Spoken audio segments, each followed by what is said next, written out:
Bom dia a todas e a todos. Sejam bem-vindas e bem-vindos à 20ª Cineop. A Universo Produção tem o prazer de recebê-los para a nossa última roda de conversa da edição, que integra a programação da temática histórica da 20ª Mostra de Cinema de Ouro Preto. Ao longo destes dias, a Cineop reuniu 137 profissionais no centro de 34 debates e rodas de conversa, promovendo um espaço de diálogos, reflexões e troca de experiências. Com o tema Elas se divertem, este bate-papo traz a versatilidade de atrizes que extrapola capacidades individuais de abrilhantar uma tela ou um palco. Tampouco se limita a talentos equivalentes para fazer rir ou chorar. Mesmo na redoma mais circunscrita do cinema e de humor, há nuances que revelam que também é preciso habilidades para modular os matizes da comédia. Em uma cultura humorística radicalmente transmediática, hoje alimentada não só pelo cinema, teatro e televisão, mas pelas redes sociais e pelo stand-up, comedy, essas artistas de trajetórias radicalmente plurais partilham com as mulheres do extracampo as autorias do riso. Convido para mediar esta mesa de muito humor, potência e presença, Kleber Eduardo, curador da temática histórica em São Paulo.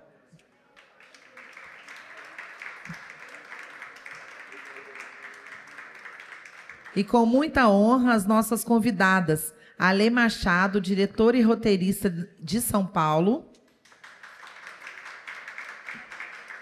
Helena Inês, atriz e cineasta de São Paulo, nossa conterrânea Inês Peixoto, atriz aqui em Minas.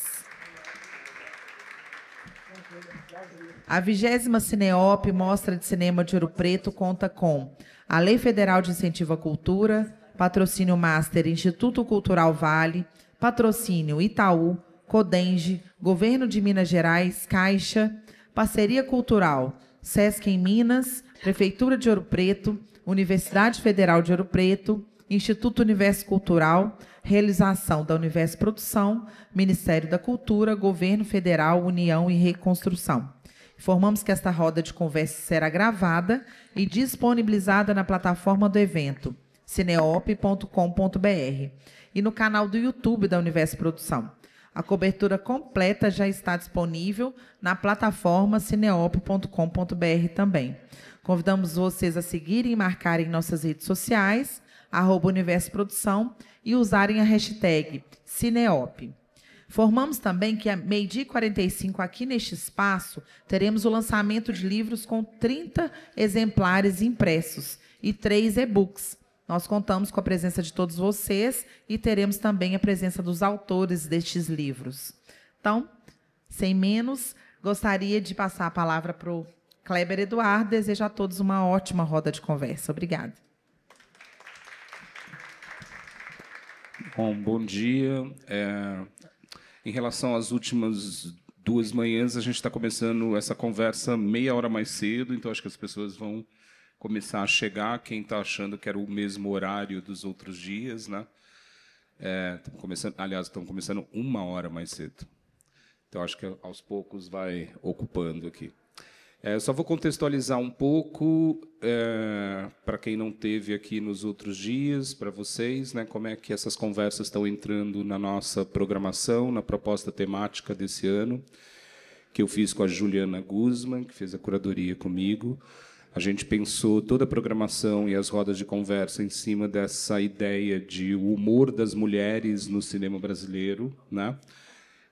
No audiovisual brasileiro, de uma forma geral, mas na programação mais especificamente do cinema brasileiro, e procurando filmes que tivessem protagonismo feminino de personagens e atrizes, mas que também tivesse preferencialmente diretoras dirigindo essas personagens, né? Mulheres. Isso não está em todos os filmes, depende de em que segmento da programação esses filmes estão, mas essa era a nossa tônica. E concentramos nas mulheres porque, historicamente, acho que não só no cinema brasileiro, né, mas no cinema brasileiro, a ideia de humor no cinema sempre teve muito vinculada aos homens, né, aos diretores, aos personagens, aos atores. E a gente tem percebido, claro que sempre houve, Helena está aqui como uma prova, né? Sempre claro que houve as exceções a essa hegemonia, tem um percurso histórico, mas eu diria que nos últimos 15 anos, 10, 15 anos, a gente vê um fenômeno de uma multiplicação de filmes protagonizados e dirigidos por mulheres, né? Então, uma nova geração também de atrizes que estão trabalhando no humor, uma nova geração de diretoras. E aí a gente pensou essa mesa com uma formação que, na verdade, fosse também um trânsito entre essas duas esferas da direção, né, da interpretação, e com trajetórias muito distintas aqui entre vocês três, que é o que eu gostaria que a gente começasse a falar, né, nessa primeira rodada. Então, eu levantaria assim, uma pergunta que é dupla, que é, na trajetória de vocês, onde entra e como entra o humor, para além dos trabalhos, para além da carreira, né, a relação de vocês com o humor, e como é que o humor esteve presente no desenvolvimento do que vocês fizeram em teatro, em cinema, quer dizer, como é que ele entra? Os percursos são muito distintos, então eu gostaria que vocês falassem um pouco desse percurso na relação com o humor. Tudo bem? Então, eu começo com a Helena, e aí a gente vai indo aqui. Oi, então, é uma honra estar aqui conversando com vocês, ao lado do Kleber, dessas mulheres maravilhosas. Oi, deu para ouvir alguma coisa? Então, tá, esse agradecimento imenso. E também refletindo pelo que o Kleber estava falando, nos explicando, nos expondo, o filme que eu represento aqui no momento, né, que é A Mulher de Todos, representa exatamente esse rompimento, não é? É um filme de uma generosidade extraordinária e muito bem aproveitada também como personagem, né? Porque é um filme feminista, evidentemente feminista, não é? Ela jamais se oferece, ela toma, ela é realmente uma vampira histérica, mas não é uma mulher que está se vendendo, não é? É uma outra jogada, e é trágica, né? Ela é mandada pelo espaço, para o espaço. Então, o que é isso? Isso é uma trajetória de comédia, também, né? Que começou com Um Bandido da Luz Vermelha, altamente irônico, né? Essa é a característica de Rogério, como também é do Nelson Rodrigues, com quem eu amei trabalhar agora num texto, Vestida de Noiva, como diretora, essa ironia. E a ironia, eu dando uma pesquisada no IA sobre a nossa palestra, né? É o que há de mais profundo, não é, dentro do humor. Ele é transformador. O que é ironia? A ironia é dizer o contrário, são os irônicos, e começou lá com Sócrates, não é? O que é que eles trouxeram com isso? Esse humor, essa ironia, que, evidentemente, eu, como mulher, não sou mais do que mulher, me apropriei, não é? Então, é isso o filme que está aqui, e é assim que eu entendo a vida. É, com uma apropriação, uma tomada de energia para nós, mulheres, não é? E usar o humor para nos empoderar, não é? Empoderar, mesmo loucamente empoderada, como é a Ângela Carne e Osso, né? Como é Sônia Silk. Então, foi um cinema feito por um homem e feminista, maravilhosamente feminista. Isso é genial. E quem está me dizendo isso é a meninada. A meninada, inclusive, preta, que para mim é super honroso dizer: Helena, você não soube, não sabe o que foi para mim, menina, lá do interior da Bahia, não é? Um filme como A Mulher de Todos. Então, é isso. O que me interessa é o humor que empodera. E, com isso, eu vou até o fim, que é o último filme que eu apresentei em Tiradentes, que é Alegria, a Prova dos Nove, que assume totalmente nesse personagem orgástico, né? Um filme sobre o orgasmo feminino, já é um assunto, né, estranho e meio hilário, não é?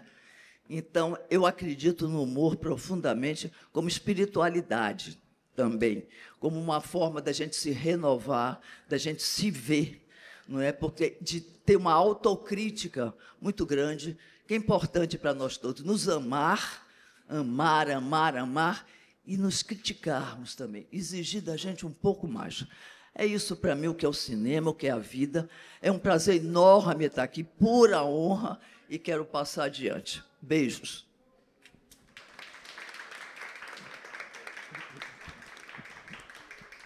Obrigado, Helena. Depois a gente volta para a Sônia e para a Alegria. Já tem uma questão aqui. E vou passar, então, para a Lê. A Lê, na verdade, eu conheci seu trabalho na animação, né? Quando eu vi que você estava também fazendo comédia live action, né? Porque minha relação com o seu trabalho era via A Lasanha Assassina, que eu tinha visto em algum festival. E aí queria também que você, enfim, abrisse, né? Porque eu acho que você tem também um percurso de atriz, né? Que você falasse também disso, mas enfatizando essa passagem da animação para lidar com outros atores e atrizes como diretora, né, na comédia. Pois é, eu acho que assim, bom, eu comecei no audiovisual, na verdade, com videogame, depois eu caí na animação, e hoje eu faço live action e faço stand-up. Então, a única coisa que tem ligando tudo isso é o humor, desde sempre, desde os games, comédia assim, sempre foi a minha forma de me expressar. Isso na arte e também na vida. Assim. Eu acho que se eu não tivesse senso de humor, eu não conseguia passar por um monte de transformação que eu passei na minha vida já. Na animação, eu sempre trabalhei com o absurdo que a animação permite, usando sempre elenco que vinha de comédia.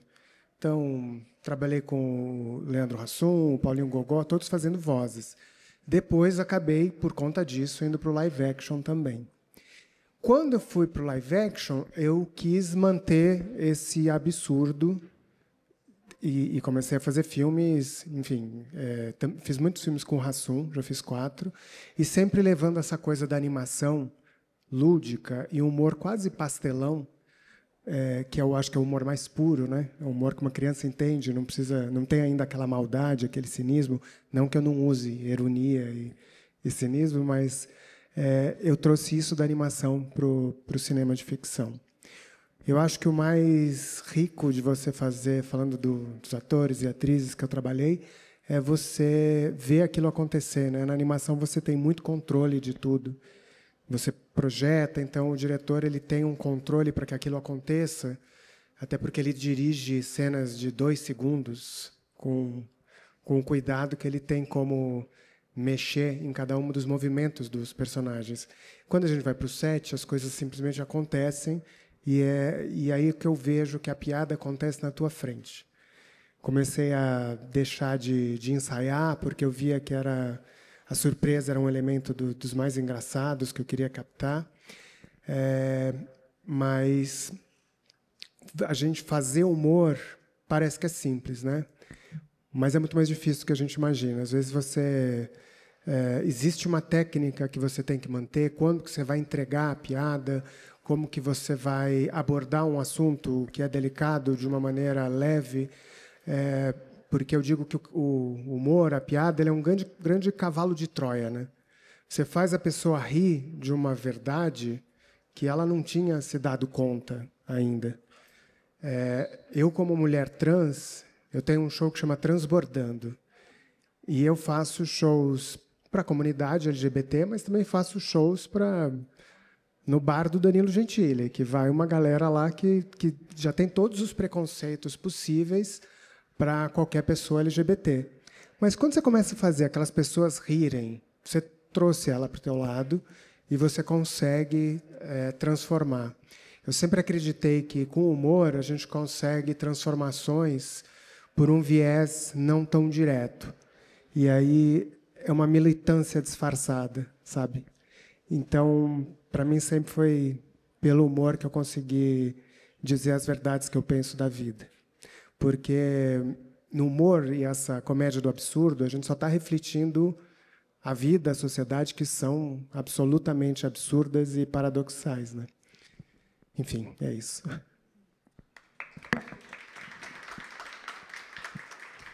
E agora eu passar, então, para Inês, que quem estava na abertura, a gente já viu ali uma camada de humor numa apresentação ali ao vivo, ainda que possa estar roteirizada, tem um jogo orgânico com esse texto, né, com essa forma de presença, realmente. Mas queria que você falasse isso aí, talvez enfatizando o teatro, né? Como é que esse jogo se deu? Porque quando eu falo também assim de humor, gente, não é que as atrizes e diretoras só tenham esse registro, né? Até porque o humor em alguns filmes ele transita, né? Quer dizer, aqui ri, mas aqui você não ri, e às vezes aquilo do que você ri aqui você não vai rir ali na frente, né? Quer dizer, não é o humor o tempo inteiro, né? Rasgado, torta na cara. Muita gente ainda tem essa lógica de um humor que tem um registro só, né? E no seu caso eu sinto que também tem junto com esse humor uma poesia que reveste ele, né? Que eu acho que é muito do humor em Minas também, né? Sempre vem junto com uma certa poesia. Então eu queria que você falasse um pouco dessa entrada no teatro por esse viés. Tá bom. Gente, bom dia. Também é uma extrema honra estar aqui com essas mulheres maravilhosas.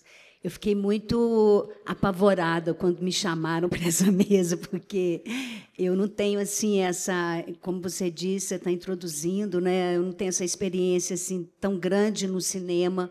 O cinema é uma paixão que eu consigo fazer acontecer esporadicamente. E a minha formação é mais de teatro mesmo, né? Eu sou do Grupo Galpão. E essa questão assim do humor, né? Acho que você falou muito bem agora, Kleber, porque eu não entro num trabalho querendo fazer humor, né? O humor ele acontece dentro, né, de um determinado tema, de um determinado texto, de um filme. A gente dá esse tempo para o humor acontecer, né? Que é o que eu busco, assim. O Ariano Suassuna tem uma fala que eu gosto muito, que ele fala, né, ele vai lá atrás, né, vai em Aristóteles, ele fala que o humor é a tragédia que não deu certo, né? A comédia é a tragédia que não deu certo. Então, assim, eu acho que é isso, a gente conseguir rir das nossas próprias fragilidades, né? Tentar extrair de situações o risível, né, sem que isso também ofenda ninguém, eu acho. E eu tenho alguns trabalhos no cinema, tem um trabalho de humor que eu gosto muito, só para dar um exemplo, assim, que é um filme até com a Elza Cataldo, que eu estou aqui hoje no festival também, porque a gente trouxe um documentário sobre a Eva Neal. Ela é uma diretora de cinema, e a gente tem uma parceria em vários trabalhos, e a gente tem um curta que rodou o mundo inteiro, que chama O Crime da Atriz, né, que foi baseado num conto que eu apresentei ela, um conto russo, que é uma atriz de uma companhia já estabelecida, onde os protagonistas estão naquela comodidade, naquele blasé todo, fazendo tudo super no automático, e ela é uma figurante louca para poder ter uma oportunidade. Então, o humor nasce disso, que ela enlouquece em cena e ela transforma, a hora que ela vai entrar em cena, ela pega e transforma a história toda para o ponto de vista dela, sabe? Assim, da presença dela na história. Aí ela é expulsa da companhia, mas ela sai dali realizada porque ela recebeu um aplauso pela potência que ela acreditava que ela tinha. Então, assim, eu acho que É isso, né? Eu fiz agora também um curta que vai ser lançado com Antônio, que é de Ipirá, no interior da Bahia. Ele é o Almodóvar de Ipirá. A gente chama ele, a gente fez, sabe? Um curta também que é muito engraçado, ficou muito interessante, chama Recessão Econômica, que é também, né, como Helena falou, essa coisa, um curta que traz um empoderamento enorme para a dona de casa. Ela enlouquece lá na cidadezinha dela e faz atrocidades assim. Então, assim, eu acho que é isso. Assim, eu amo humor. E no teatro a gente tem esse tempo, né, do cozimento da cena, de um determinado tema. Então, a gente, no teatro, é uma delícia, porque você pode ir descobrindo o humor durante toda a trajetória do espetáculo, né? Você, às vezes, começa achando humor num lugar, depois você acha em outro. Então, assim, eu acho que esse olhar, né, irônico, esse olhar que aceita as nossas fragilidades, né, esse olhar para o entorno, que ele pode ser político, com humor. Eu acho o humor maravilhoso, acho muito difícil também, né? É muito difícil você fazer humor, e é maravilhoso quando a gente consegue deixar o humor brotar. Assim. Para mim, ele nasce mesmo, ele tem uma vontade, não adianta a gente ficar forçando, não. Ele nasce. Bom, obrigado por essa primeira rodada. Eu acho que uma pergunta para todas, né? A gente, quando estava vendo os filmes, fazendo a pesquisa, pensando nos textos, sempre tinha uma pergunta que é: do que se está rindo, né? Qual é o alvo da piada, né? E aí sempre pensávamos assim, que estou pensando primeiramente aqui no caso da Helena, né? Quer dizer, tem determinados filmes, determinadas interpretações em que parece que a personagem também existe um autorriso, que a personagem ri de si própria também, né? Mas muitas vezes, assim, em alguns casos parece que a personagem ela não está se expondo ao riso do outro. Ela está rindo da gente também. Não sei se faz sentido. Ela está rindo do público, não necessariamente se colocando como a matéria do riso do público sobre ela, né? E aí eu queria passar para a Helena para ouvir um pouco sobre isso, porque eu sinto que, assim, no seu trabalho, Helena, tem um consciente distanciamento em relação à personagem também, né? Não é só um engajamento, mas um engajamento também com uma perspectiva sobre a personagem, né? Quer dizer, com uma consciência do que é essa personagem. Não é simplesmente surgiu. E aí queria ouvir você um pouco nesse sentido, mais especificamente sobre a Sônia Silk, né? Quer dizer, como é que você compõe essa personagem por esse viés? Porque, sobretudo, a Sônia parece que ela está rindo de todos nós, mais do que se colocando para que nós... Na mulher de todos, na mulher de todos. Como é que ela... Quer dizer, ela não tá, eu não sinto que ela está se colocando lá para que a gente dê risada dela, mas ela está rindo da gente também.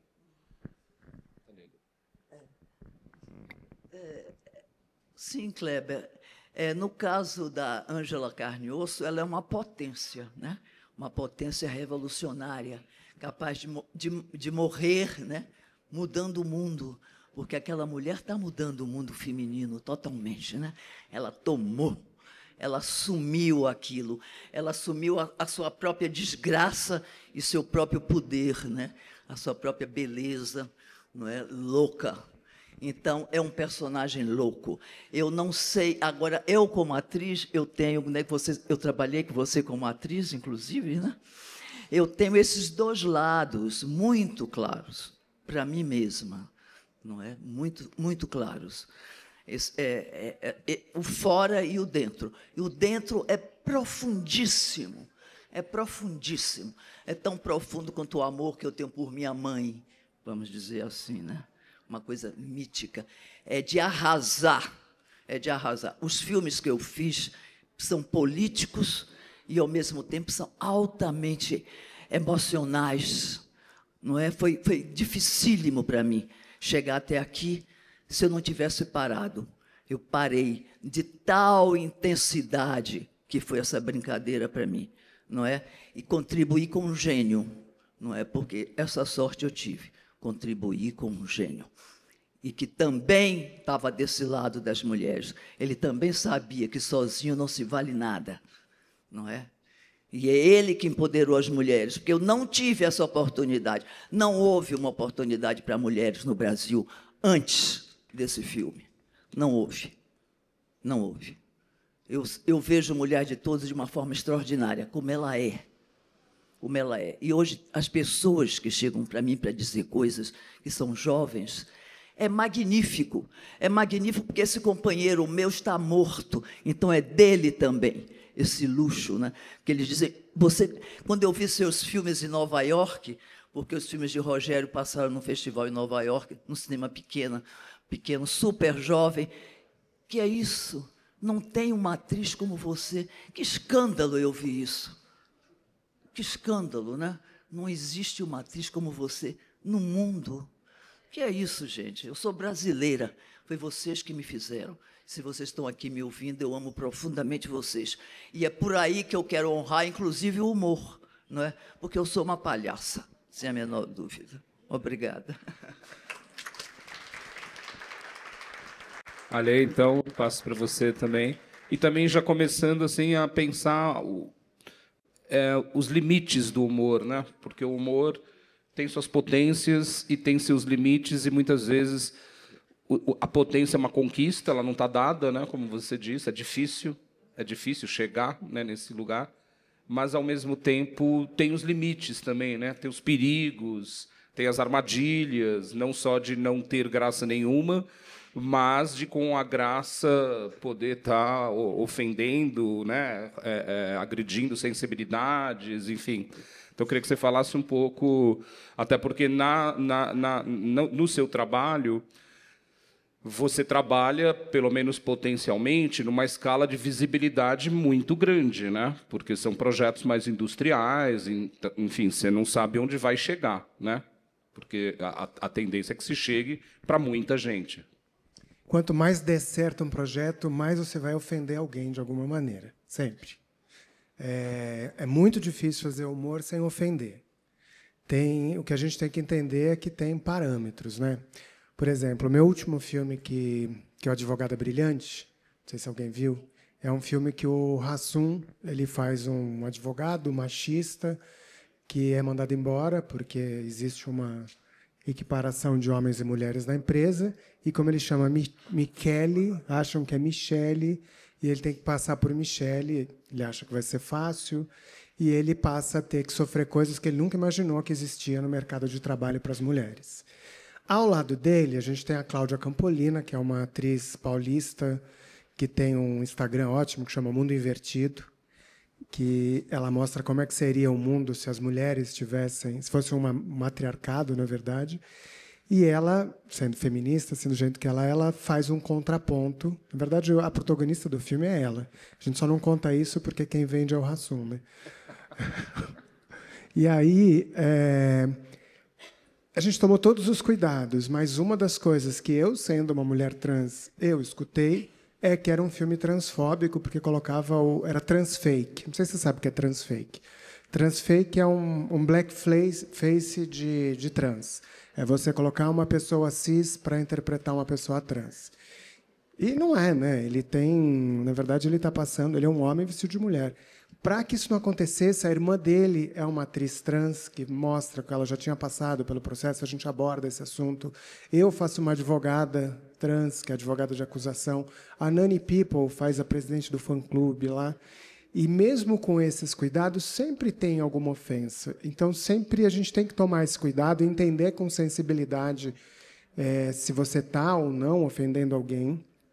que tem que ter esse cuidado, mas se você, ao fazer o filme, ao fazer a piada, você ficar pensando quem você vai machucar, quem você vai ofender, provavelmente não vai ficar engraçado. Você tem que ter responsabilidade, tem que ter cuidado, mas tem que ter liberdade. É uma coisa que eu defendo muito na comédia, que a gente tenha liberdade. Lembrando que a comédia é o drama numa câmera aberta. Para o cara que está passando aquilo lá, é dramático. A gente está rindo porque a gente tem um distanciamento daquilo. Desde o Chaplin, você vê o Chaplin caindo, se machucando. Um cara caindo nunca é bom para quem está caindo.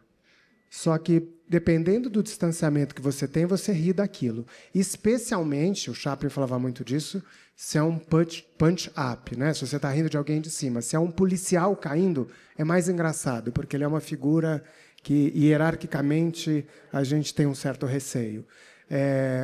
E ele fazia sempre o vagabundo, o mendigo, que era o punch-down. Então, essa vingança te dá te dispõe a rir. Outro elemento que a gente usa muito é o elemento de karma, que parece religioso, mas não é karma. Por exemplo, Papaléguas, para falar de animação. Por que você ri do coiote? Ele se ferra o desenho inteiro, ele cai, ele explode, ele voa e bate na parede, porque você sabe que ele não presta, porque ele queria comer o Papaléguas. Então, isso te dá uma liberdade. Então, quando você cria o karma, fala assim, não, ele mereceu, você ri. O problema é você rir de alguém que você acha que não merece. É isso que quebra, é isso que ofende.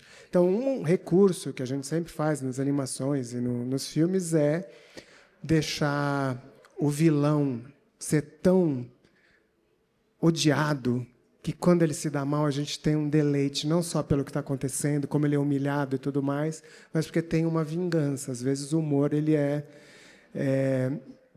um jeito de se vingar, de fazer uma correção, alguma coisa. O humor gay, o humor drag, o humor travesti, sempre passou por aí. Sempre foi um humor de defesa, mas um humor de vingança, de corrigir aquilo que... inverter a ordem de que você está rindo de mim, mas sou eu que estou rindo de você, porque... E isso dá até um medo. Isso é uma coisa que, quando eu faço show em ambientes da comunidade H, héteros, para quem não sabe, eu sinto que tem, porque são as pessoas mais medrosas que tem. LGBT já passaram por tantos desafios que tem uma liberdade para rir, que o hétero tem tanta coisa a perder, que é a pessoa mais engraçada de você abalar essas estruturas. Obrigado, é isso. Eu vou passar para a Inês, mas lembrando aqui de uma frase da Marisa Hort, que estava aqui com a gente, né, no começo do Cineop, e ela diz que só as pessoas deprimidas são engraçadas, porque as pessoas felizes fazem drama. E aí te passo essas camadas heterogêneas que chegam no riso, né?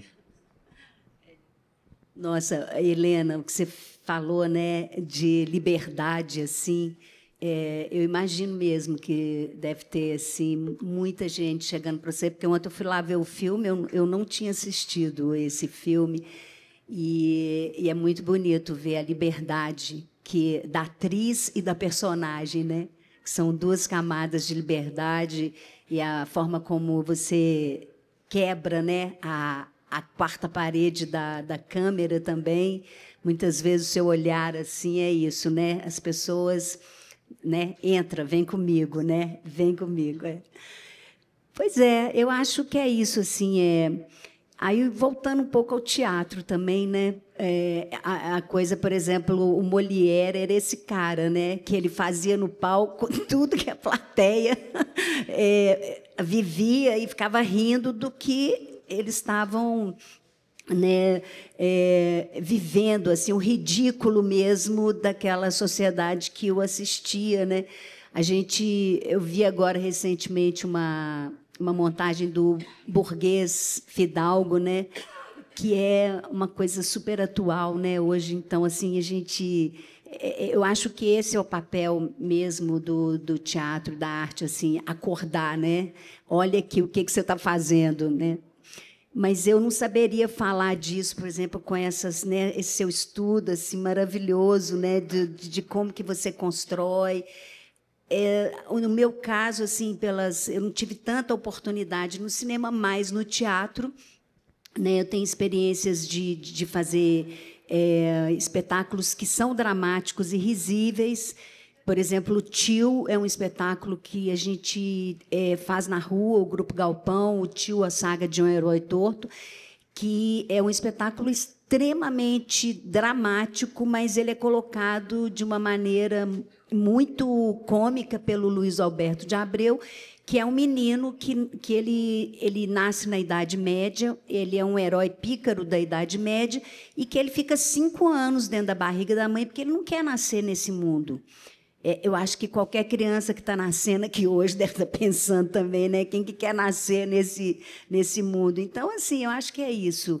É esse papel nosso mesmo. Assim, quem está lá tem que se ver aqui mesmo. Acho que é isso. Não sei se eu respondi. Gente, eu já vou abrindo aqui para quem quiser fazer pergunta, levantar a mão. Mas queria passar para a Juliana fazer aqui alguma observação ou comentário, uma vez que ela teve o tempo inteiro aqui nesse processo comigo. Eu só estou aqui mediando essa mesa, porque senão ela ia ficar sobrecarregada, porque ela já mediou muitas, tá? Mas é um dos faróis aqui da curadoria. Obrigada a todas vocês por estarem aqui também abrilhantando essa última mesa de conversas, não sei quem pôde estar nas últimas, mas foram conversas... A Inês estava em todas, está em tudo. Mas foram trocas muito incríveis e eu acho que apontaram, e essa mesa é uma síntese disso também, para a impossibilidade de definir o que é esse humor feminino, que nunca foi a nossa intenção definir, porque definir também é categorizar, é aprisionar, é limitar, é usar o humor feminino, esse termo, como esse dispositivo de encontro para a gente pensar juntas a partir das diferenças, né, desse humor. Então, né, eu queria só destacar que eu acho que essa mesa é uma continuidade também dessa aposta que foi pela indefinição desse humor. E aí eu queria, né, fazer só um comentário que eu já estava ensaiando aqui, pensando na força que foi a sessão de ontem da Mulher de Todos. Inclusive, eu cheguei, estava lotada, eu sentei numa mesa que não é nenhum lugar, porque estava abarrotada a sala, né? E foi uma sessão incrível. E aí eu queria pensar nessa força, né, da Ângela Carne e Osso, a toda poderosa inimiga número 1 dos homens. Eu gosto da apresentação inteira, que ela vai repetindo, e a cada vez que ela repete no filme, ela fica mais louca, né? É muito maravilhoso isso. Mas, começando esse comentário com uma anedota, com um dos filmes que está na programação da curadoria, que é o Das Tripas Coração, da Ana Carolina, que é um filme que a gente reivindicou nessa genealogia do humor feito por mulheres, e eu estava participando de um outro debate e uma outra pesquisadora reivindicou ele como algo que está ali na genealogia de um cinema de horror feminino. E aí eu fiquei assim, pô, isso é algo, né? Esse humor e esse horror que caminham juntos, misturados. E, de fato, o humor e o horror, eles, aparentemente não, mas eles têm uma relação forte, porque os dois trabalham com o insólito, com o grotesco, com aquilo que pode desestabilizar uma ordem. E aí fico pensando como Ângela e Carne e Osso talvez seja a primeira grande medusa do nosso cinema, né? Que vai ser essa figura monstruosa, vampiresca, bruxa, que nos dá medo e também nos faz rir, né? Então, talvez ela seja essa semente de tudo, né? E ela, assim como o pitch dos Homens que eu tive, da Teresa Trautmann, né, é essa mulher que são filmes completamente diferentes em temperatura, em proposta estética, mas que são duas mulheres que nos surpreendem por viver o desejo visceralmente, né? E a Ângela Carne e Osso consegue vivê-lo por assumir essa monstruosidade que faz rir, mas também, né, faz ter medo, né? E é isso, né? Ela é agressiva, mas a ironia dela está nesse jogo de olhares, né? Eu acho que a ironia está quando ela dá uma piscadela para o público, quando ela passa um olho, ela fala algo e o olhar contradiz, né? Ou adiciona uma camada.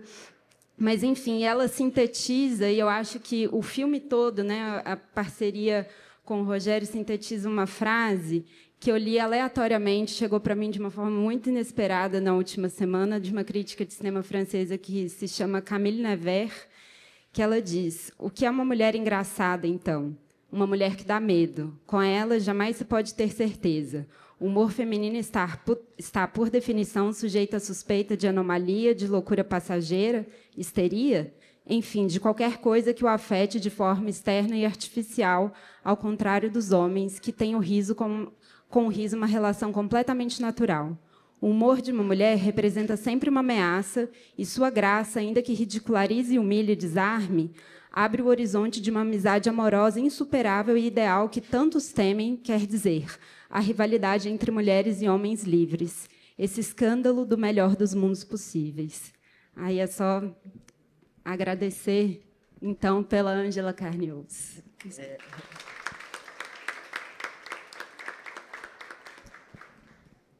Pois é, que lindo. Eu fiquei encantada com todo...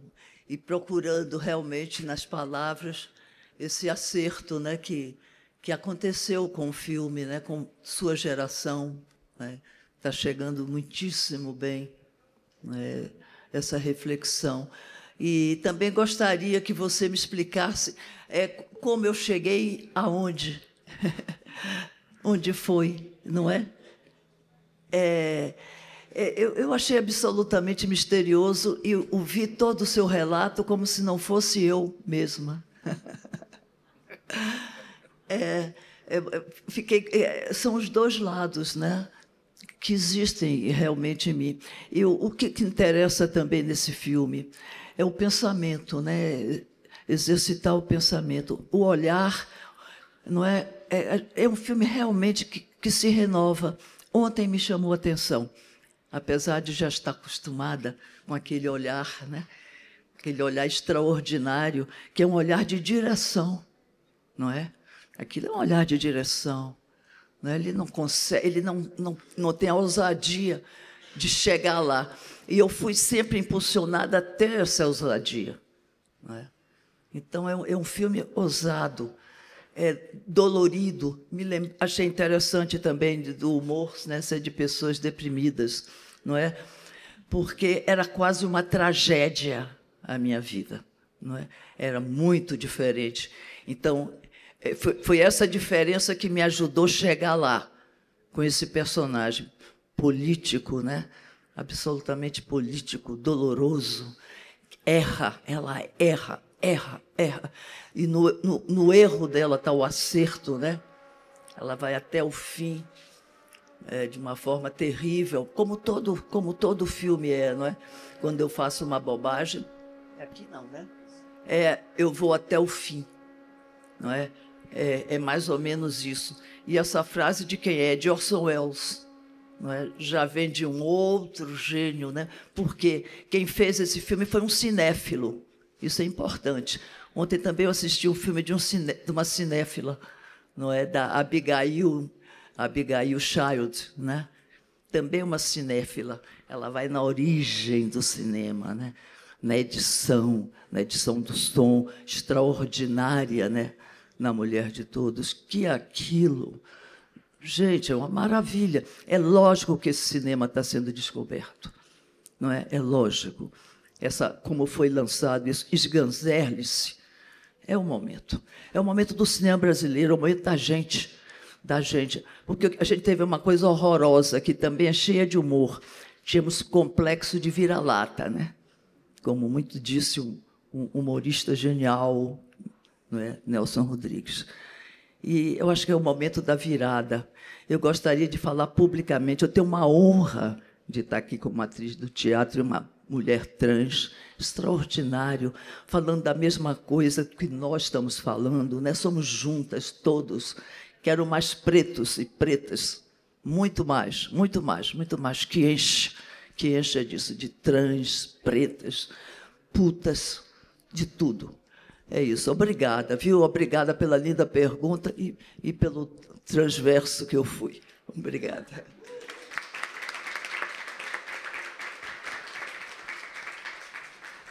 Bom, quem quiser levanta a mão, mas assim, temos aqui já uma primeira.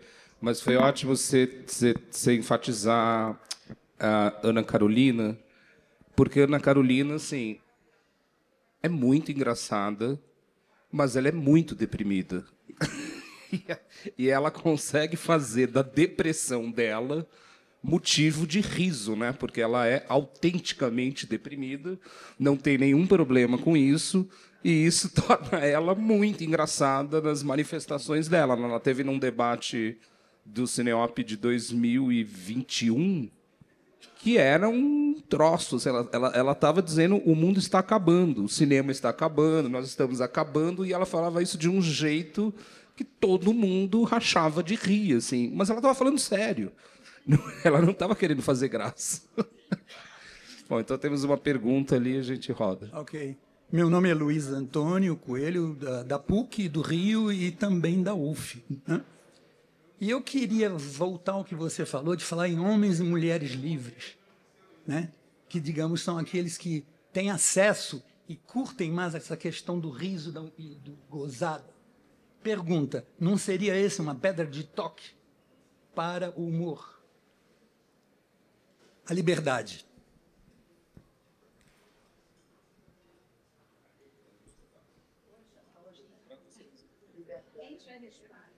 Nossa, a liberdade. E hoje tem essa discussão, né? Também de se entender até onde vai a sua liberdade. Então, tem isso também. Consciência. Mas eu acho que a liberdade é fundamental, isso que eu acabei de falar com a Helena, né? Eu falei, você tem que ser livre, quem está te conduzindo também, porque a gente tem essa presença. É tão lindo você falar do Rogério, assim, ele está aí do seu lado, não é isso? Porque é isso, é uma parceria incrível, ainda mais no cinema, né?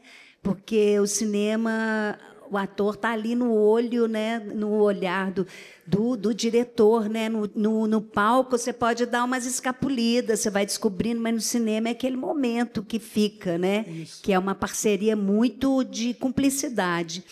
Eu acho a liberdade fundamental dos homens e das mulheres e de quem seja...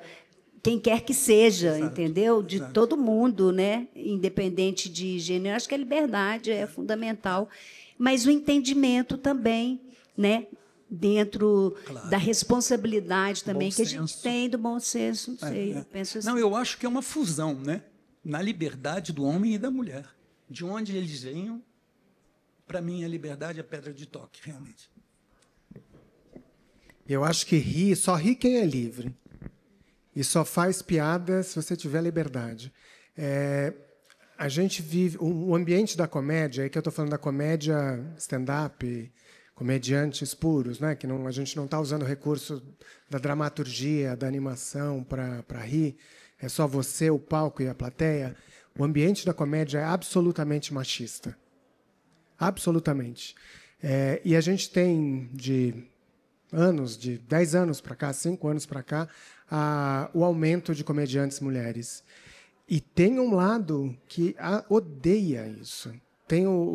A gente tem um movimento que está acontecendo em São Paulo de pessoas que invadem shows de mulheres e filmam, e depois colocam aqueles reacts com o cara comentando que não tem graça, não sei o quê, ou vídeos da Bruna Luiz fazendo stand-up, e aí fala, ela só fala de sexo.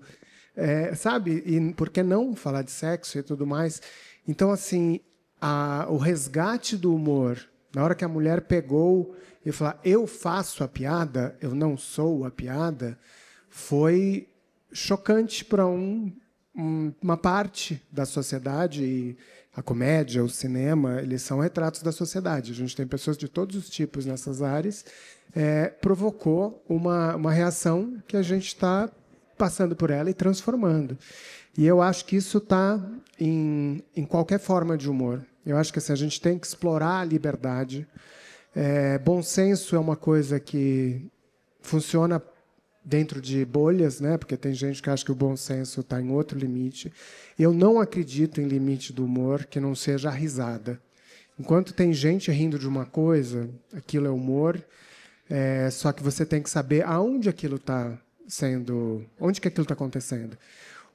Eu acho que a sociedade vai evoluir quando você não rir mais de algumas coisas. Mas enquanto tiver gente te rindo, a gente tem o que trabalhar.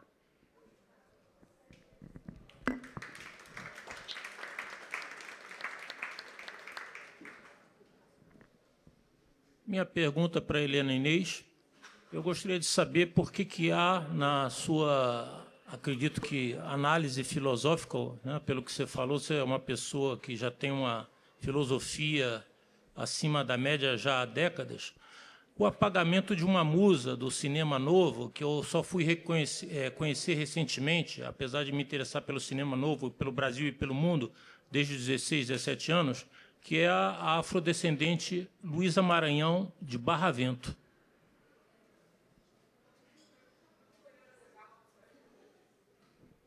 É como você disse mesmo, Luísa Maranhão, uma musa, né?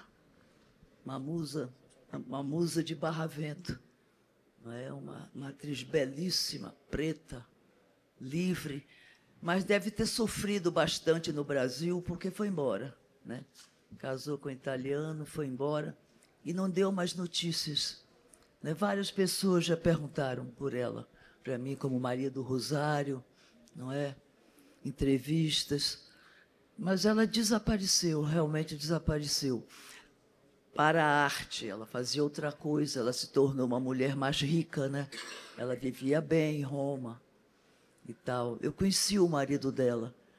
O marido dela, se eu disser naturalmente, seria um louco, porque ele, inclusive, ele transava com pedras brasileiras raras, tá entendendo? E quem levava também era um amigo que eu conheci, que trabalhava na Varig. Então, ela teve realmente que, acho que desaparecer, mas é maravilhosa.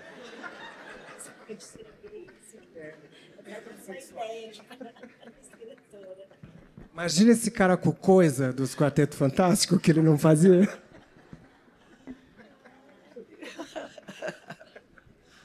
Isso é um filme, né? Ela já pode escrever, né?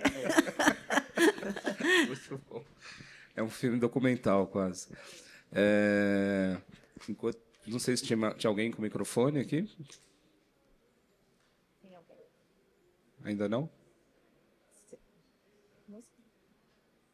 Acho que não. Bom, então vamos seguindo enquanto as pessoas se encorajam. Estou vendo o João Luiz aqui fingindo que eu não estou vendo, que foi uma pessoa que escreveu muito também sobre chanchada, sobre humor. Estou aqui torcendo para que ele articule aqui uma... Não, mas eu não estou pedindo, João, eu só estou lembrando. Não, mas eu não posso deixar de querer saber da Inês a história do homem que amava esmeraldas, entendeu? Então, depois você fala assim, se não for coisa pública, o homem que amava pedras, o italiano. Mas, fora esse comentário, enfim, eu queria saber de vocês. A gente estuda comédia, estuda humor, estuda paródia, mas do ponto de vista da atuação, pensando assim no drama também, como comédia, como você falou, onde fica um limite entre um texto, né, e o improviso? Queria saber mais do improviso, da relação de vocês com o improviso.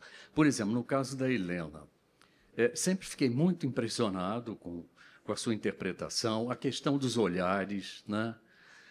A direção, você falou, esganzerle-se, muito boa essa expressão, né? E aí vocês, claro, fazem uma dupla, né? Onde um trabalha com o outro e onde você, por exemplo, entra com seu improviso. Qual o momento? Se isso sai ali na hora, improvisa na hora, né? Eu fico pensando em plano sequência, por exemplo, coisa muito específica em termos de linguagem e que favorece muito, né, a coisa do improviso ali, da hora, do momento, de um certo descontrole, entre aspas, de espaço e tempo, né? Enfim, gostaria que vocês comentassem isso, todas. Tá? Essa questão do improviso, qual é o papel realmente do improviso? E assim, numa comparação muito binária, drama e comédia, por exemplo, há espaço para improviso no drama? Qual seria? Porque a comédia me parece que favorece isso, entende? Me parece que é assim, também nessa divisão binária, né? Então, gostaria de ouvir um comentário. Né? Então, obrigada, viu, pela pergunta. É total a liberdade corporal, a performance. Total. Uma confiança danada que o Rogério teve em mim desde o Bandido da Luz Vermelha, né, que foi a primeira performance no cinema. É o que dizem, a crítica. Não é? Tem um livro, Helena Inês, Uma Atriz Experimental, né, que pega exatamente isso. Então, a performance absolutamente livre. E o texto completamente rigoroso. Não tem uma palavra nos filmes de Rogério que não seja dele. Ele era um roteirista extraordinário. Eu acho que o humor, se ele não tem improviso, ele tem que soar improvisado. Isso eu vejo muito em palco de stand-up. Se você assistir várias vezes, vários shows de um comediante, você vai ver que ele parece estar pensando no que ele está falando. E aquilo é tudo treinadinho. Você não está falando... Quando você está fazendo a primeira vez, tanto que a gente faz shows de teste de piadas, você vai entendendo qual é o timing. Mas quando você fala, não pode parecer um ator falando. Tem que parecer... Eu estava falando... Você faz um jeito como se fosse improvisado. E isso é perceptível. Então, por isso que no cinema, o primeiro filme que eu fiz com o Leandro Hassum, eu fui ensaiar com ele. E aí ele falou, não vamos ensaiar. Eu pensei que era preguiça. Mas não é. Eu nunca mais ensaiei filme. Porque, especialmente com o Leandro, ele improvisa demais. Ele não decora o texto. Ele sabe o que tem que acontecer na cena. Ponto. E aquilo vai acontecendo. E é isso que você contrata quando você contrata o Leandro Hassum para fazer um filme. Os outros atores ou entram na mesma ou eles dão suporte. Eu trabalho muito com o Bruno Garcia, que é um excelente ator e também um excelente comediante. Ele sabe dar suporte. É o melhor ator para trabalhar com o Leandro com isso. Ele é quase um Jim Martin, eu falo para ele, se o Leandro fosse um Jerry Lewis. Mas... Então, o que eu faço? Eu comecei a aproveitar isso e combinar com o Leandro. Aqui você vai improvisar tal coisa, os outros atores não sabem. Eu quero pegar a reação dos outros atores na câmera. E isso super faz sentido. O problema que a gente cria é para a edição, porque eu tenho que jogar muita piada fora. E, graças a Deus, a gente vive num mundo digital que eu não estou gastando película mais para isso, porque eu faço 20 takes de uma cena. E aí eu pego um trecho de cada uma. Mas eu preciso do improviso. Eu também acho o improviso maravilhoso, né? Se você tem essa liberdade com o diretor, né? Se ele tem essa confiança também de falar assim, vamos junto, vamos arriscar aqui. Quando acontece, né? O teatro a gente lida com o improviso. O teatro hoje ele entrou num lugar também onde a cena e essa performance, uma interação realmente viva com o espectador, está cada vez mais presente. Então, a gente se vale das ferramentas, né? Como você disse, você tinha um texto assim, mas você tinha a liberdade da performance, porque a performance ela tem pontos, né? Quando você improvisa, você tem que ter uns pontos de apoio. Claro que acontece improviso totalmente, assim, mas para a gente que está dentro de uma estrutura de trabalho, você tem uns pontos para se apoiar ali naquilo que você vai improvisar, né? Agora, quando acontece essa cumplicidade que o diretor, né, ele vai na sua viagem, porque o ator... O acontecimento da cena é ali a hora que abre a câmera, que tem a luz, que tem tudo. E por mais que você tenha ensaiado, você não consegue alcançar aquele momento como ele acontece ali. E ali que muita coisa vem mesmo de verdade, né? esse filme que eu fiz com o Almodóvar lá de Ipirá foi ótimo, porque o filme ela passa o filme inteiro dentro de uma cozinha, toda arrumadinha, ela tá igual uma panela de pressão para explodir. Aí eu falei com ele, Antônio, eu tô tendo uma ideia louca, que nós estamos fazendo filme, tudo, ele me dando maior liberdade nas cenas, mas eu queria, antes de você fechar o set, você me dá a liberdade de eu arrebentar com essa cozinha toda mesmo, porque ela tinha um delírio. Só que o delírio não acontecia no roteiro. E ele deixou. Aí, quando filmou tudo que ele precisava de filmar, ele falou, gente, pôs a câmera na mão do diretor de fotografia, falou, vai atrás dela. Aí eu botei uma música que eu queria e ele me soltou nessa cozinha. E, assim, ficou no filme, foi ótimo para o filme, mas foi especialmente legal para mim, sabe? Porque eu consegui realizar algo que estava dentro dessa personagem que eu fui entendendo nos dias de filmagem, assim. Então, é realmente maravilhoso se você tiver a oportunidade de, sabe, soltar a panela de pressão e ir atrás de coisas que acontecem. Aquele jogo acontece aqui, é maravilhoso.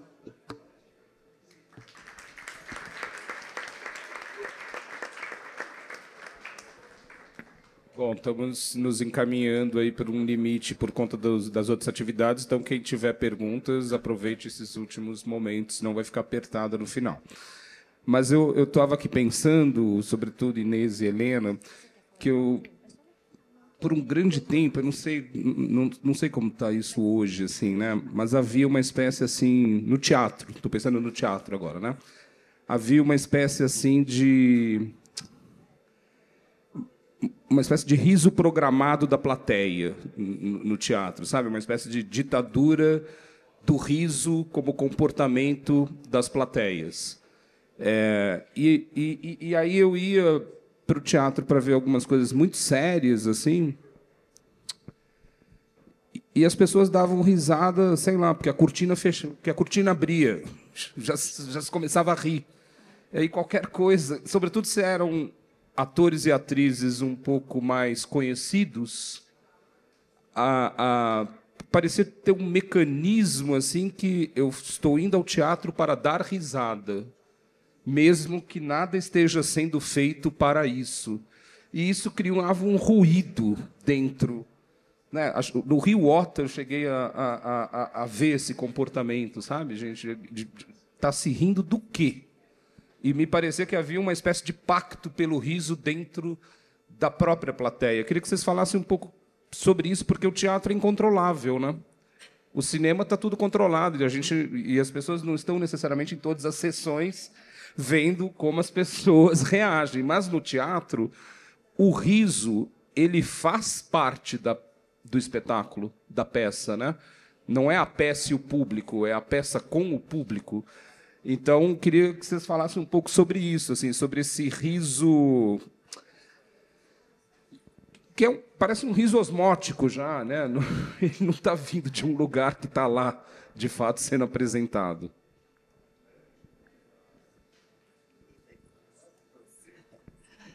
Então, eu dirigi uma peça agora, né? O Nelson Rodrigues.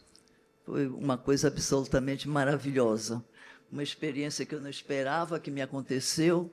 Uma atriz, a Lucélia Santos, trabalhava na peça, deu uma louca, e ela fazia um papel que era eu no filme da Jean Ganzella, minha filha, e 3 anos antes ela tinha dito a Jean que ela ia me chamar para fazer o vestido de noiva, que ela queria fazer Madame Clécy. Né, ela tem um fascínio por Nelson Rodrigues. Acontece também que eu tenho esse mesmo fascínio por Nelson Rodrigues. E queria fazer o Nelson Rodrigues, e quis fazer o mais Nelson Rodrigues possível. Sabe, aquele texto maravilhoso, aquela ironia. E, sabe, um estilo que não seria entre aspas, Nelson Rodrigues. Não era. Tinha uma outra coisa. E me apaixonei pela peça, fiz num ótimo teatro em São Paulo, Teatro Consolação, com um elenco excelente, amava todos, um elenco grande, de 10 pessoas. E eu fui assistir todo dia as peças. a peça durante toda a temporada. E a maravilha era o tal do risinho. Sabe? Eu ficava encantada como é que eles encontravam esse riso. Uma vez sentou-se junto de mim um rapaz muito forte, sabe, com bermudas, uma camiseta, uma coisa enorme, sabe, parecia um rei de academia, entendeu? Eu digo, meu Deus, o que é que ele vai achar? Entendeu? Ele ria o tempo todo, porque foi um presente maravilhoso para mim. Então, o riso, para mim, é um presente. É isso. O riso sempre é um sinal que deu certo, sabe? Até você tinha comentado sobre a relação do terror e da comédia. Eu acho que são os dois únicos gêneros que são muito técnicos. Dá certo ou não dá certo. Você não faz uma exibição de comédia e a plateia fica quieta e aquele teu amigo fala, muito bom seu filme. Você já sabe que deu tudo errado, sabe? Você sabe na hora, quando você faz um screening de teste, você sabe quando está dando certo. E então, quando dá risada, é um alívio. Fala, poxa, deu certo aqui, fiz o trabalho e funcionou. E isso que tem na plateia do teatro, que é esse pacto, por exemplo, entendendo que stand-up é teatro também, as pessoas foram para lá para rir. Elas pagaram o ingresso para rir. Então, elas têm uma predisposição. O problema é quando não tem a risada, porque não tem nada mais... Assim, eu já fiz shows que foi água o tempo inteiro. Você fica fala, vou continuar fazendo o meu trabalho, mas a plateia está morta, não aconteceu nada.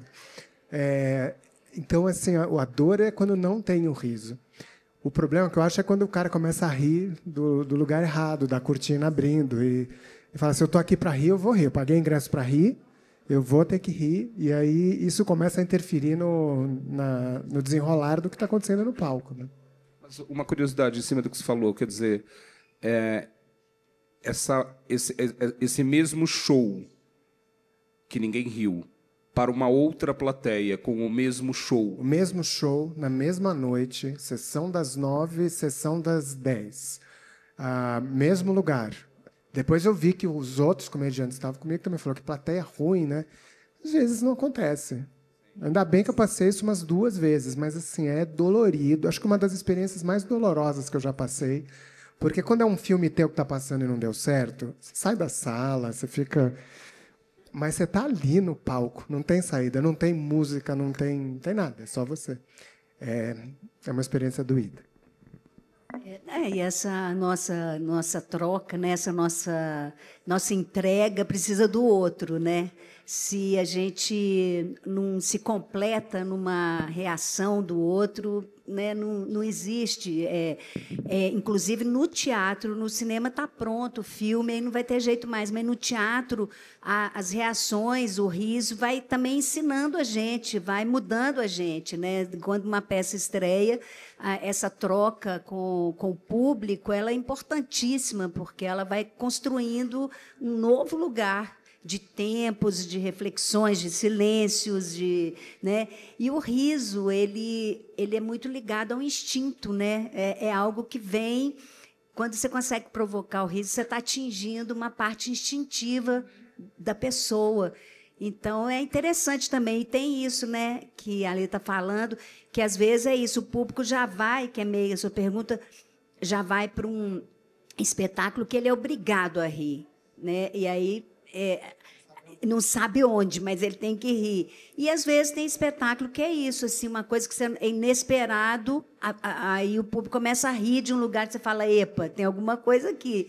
Então, o riso ele nos ensina muito, assim, é uma troca muito legal para a gente, né?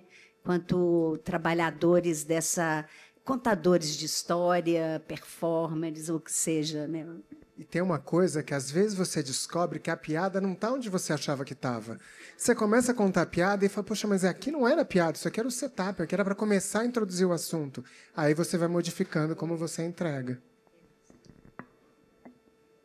Não, só puxando essa coisa do riso inesperado, né? Teve uma coisa que foi engraçada na exibição do Ritas, na praça, que o Oswaldo Santana, diretor, ele estava falando que aqui se riu muito no momento do filme, que a Rita era muito engraçada, né? num lugar que ele disse que nenhuma outra exibição que ele foi, as pessoas riram, que é um material de arquivo que a Rita está fazendo um show, que tem Miss Brasil 2000, que tem uma mulher que vai abrindo um roupão, ela está pelada, e vai abrindo o roupão, né, durante o show, e logo depois ela se veste de Nossa Senhora, né, para cantar Todas as Mulheres do Mundo. E aí ela conta isso com uma naturalidade, tipo assim, nossa, e eles acharam ruim nesse show, que tinha mulher pelada, tinha ela de Nossa Senhora. E as pessoas riram muito, né? E aí ele ficou pensando, a gente estava conversando depois, por que aqui, talvez em Minas Gerais, um estado tão católico, né? Assim, as pessoas foram rir justamente desse momento do filme. Então, como o riso também, nessas oportunidades que a gente tem de rir juntos e juntas, ele ressignifica até o filme, que é uma obra em tese fechada, né? Mas acho que os festivais são momentos de abertura, alguma abertura também dessas obras. Então, aqui a gente teve alguns risos transformadores nos filmes que foram legais. Eu posso só falar uma coisa também, assim, lembrando, né, de um grande ator, o Otton Bastos está fazendo um espetáculo incrível, né? E que ele está circulando, em que você não imagina que você vai, né? Você vai encontrar aquele cara que está com 92 anos, fazendo ele tem um ponto em cena, memória. Ele já começa a brincar com isso da memória. E assim, eu chorei muito, mas o que eu ri no espetáculo do Otton, assim, foi uma coisa absurda o que eu ri, porque ele contava os fracassos dele, né? Era muito genial, você ria de tudo que deu errado na vida dele, ele transforma num texto, né? Esqueci o autor, é o Marinho, Flávio Marinho, né? É genial. Você viu, Helena? Vocês viram? Não é genial aquilo? Nossa, é genial, assim, que é um grande, né, nosso grande monstro aí do cinema. Mas é isso, assim, eu imagino que quando ele estava montando, quando eles montam, acho que, não sei, pelo menos em Belo Horizonte, a gente ria e chorava o tempo inteiro. Impressionante. O Ariano Suassuna falava uma coisa legal também, que era tudo que é bom de passar é ruim de contar. E tudo que é ruim de contar, não é? Porque, assim, tudo que foi difícil você passar, quando você conta, aquilo funciona. E tudo que é bom de passar é ruim de contar. Você começa a contar, como é que foi a viagem? Foi muito boa a minha viagem. Ninguém presta atenção. Mas... Isso. É isso. E uma coisa legal dessa mesa, que estava nas outras também, é que em todas as mesas, embora essa que a gente esteja pensando em vocês muito como atrizes, né? Todas as mesas tiveram diretoras/atrizes, atrizes/diretoras, diretoras são atrizes são diretoras, que isso se mistura muito, né? E aí uma coisa que a gente discutiu nas outras mesas foi essa partilha de uma noção de autoria, né? Essa partilha da criação.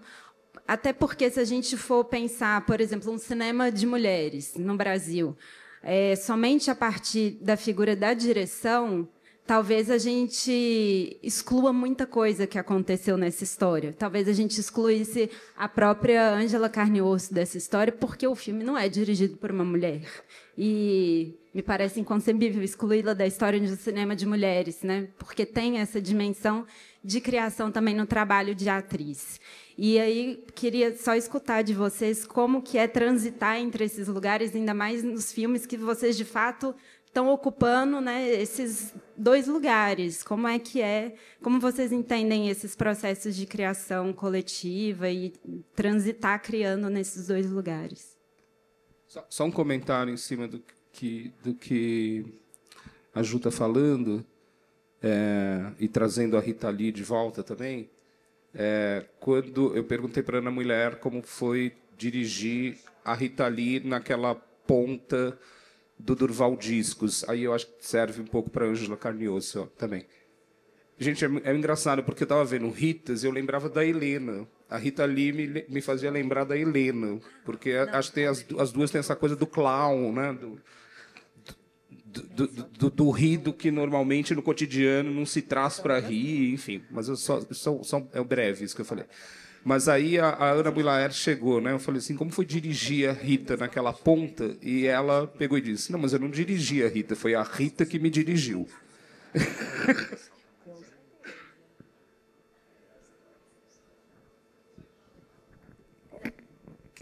Tem essa coisa, essa parceria.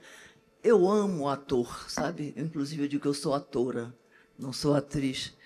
Amo, então eu dou um valor extraordinário quando eu dirijo aos atores. É engraçado também, voltando a Rogério, né? Ele falava que os atores eram os amigos dele em cena. Olha que bonito, né? Todo mundo vive adorando o diretor. Eu amo os atores de extrema importância. Não existe bons filmes se não tiver atores muito bons à altura.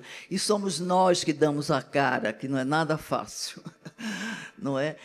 Então, é de uma importância imensa. Para mim, dirigir ator é delicioso, não é? Desde o começo tem essa relação gostosa. E você pode ver os atores dos meus filmes estão ótimos. Ney Mato Grosso diz, tudo que a Helena manda eu faço, porque eu não mando nada. De que seja você mesmo, né? E já é maravilhoso. Quando eu chamo um ator, eu chamo a pessoa. É a pessoa que vai fazer esse papel de ator em meu filme. Tem que ser essa pessoa, essa mulher, tudo igual. Tenho trabalhado muito com trans também, amo de paixão, amo todos, amo a humanidade. Isso talvez seja a única qualidade que eu tenho. É isso, obrigada.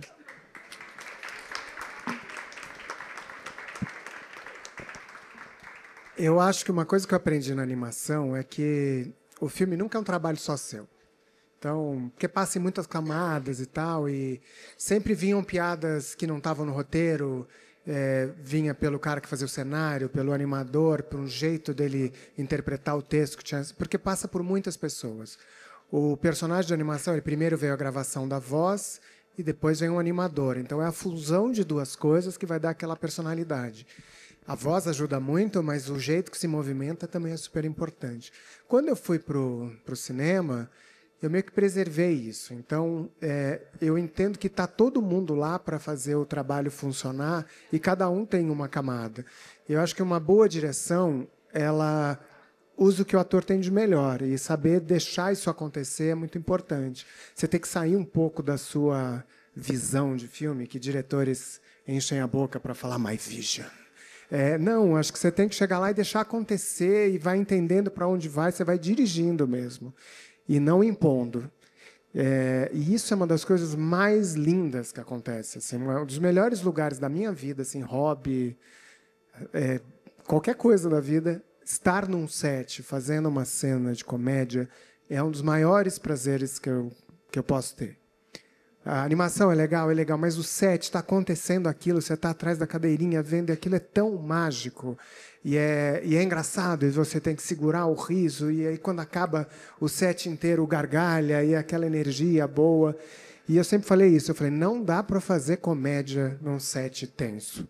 Ou todo mundo se diverte, o maquinista está se divertindo, o diretor de fotografia, a arte, ou deu errado. Essa, né, questão da autoria, assim, eu faço parte do Galpão, né? Eduardo está aqui, Eduardo Moreira é um parceiro de cena, de vida. A gente somos atores muito criativos, a gente trabalha com diretores diferentes, né? E às vezes direções internas, e isso traz para a gente uma ativação de criatividade muito grande. Assim, a gente tem muita cumplicidade juntos. Mas nos meus projetos autorais, às vezes eu tenho umas ideias assim, e eu sempre trabalho sem grana, porque eu não tenho equipe para poder, essa coisa de lei de incentivo, você precisa ter uma equipe grande. Então, eu desenvolvo alguns projetos autorais, eu tenho muita ligação com temas relacionados a mulheres. Mas aí, assim, a minha grande façanha é fazer com um orçamento bem baixo. Assim, eu resolvo fazer e eu faço, sabe? Assim, aí eu tenho algumas coisas de curtas, né? que eu fiz com pouquíssima grana. Tem um monólogo que eu escrevi, eu também escrevo. Aí faço assim alguns projetos onde eu coloco essa, né? Eu tenho trocas também nesses projetos, mas aí assim tipo assim trabalhos mais colaborativos assim. No mais, eu sou convidada para projetos e temos os nossos projetos dentro do Galpão, que a gente está sempre abordando linguagens diferentes, com diretores diferentes, enfim, é uma trajetória de criação coletiva muito potente, assim. Bom, gente, estamos aqui então no teto do horário. Queria agradecer a presença de vocês, todo mundo que está aqui na mesa, não, né, nas cadeiras, na roda aqui de conversa. E queria terminar com uma citação de uma grande filósofa do riso, minha vizinha, a dona Carmen, 92 anos. E ela tem uma frase que, para mim, assim, é uma lição. Ela diz: Kleber, quando a vida está uma merda, a gente não pode ser uma bosta. É isso. Obrigado, gente.